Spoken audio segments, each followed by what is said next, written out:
রোজা থাকো সুস্থ হয়ে যাবে।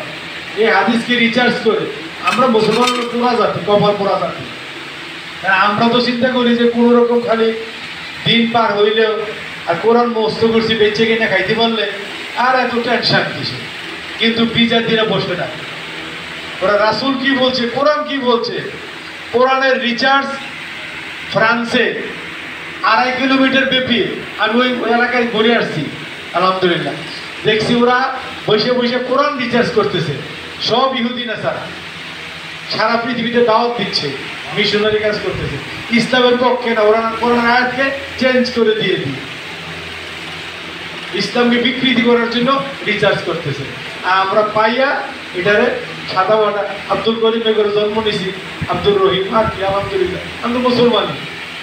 কিন্তু আপনি ওই যে অন্বেষণ, রোজা থাকলে যে অন্বেষণ হয় না, ওদের মতো অন্বেষণ করতেছে।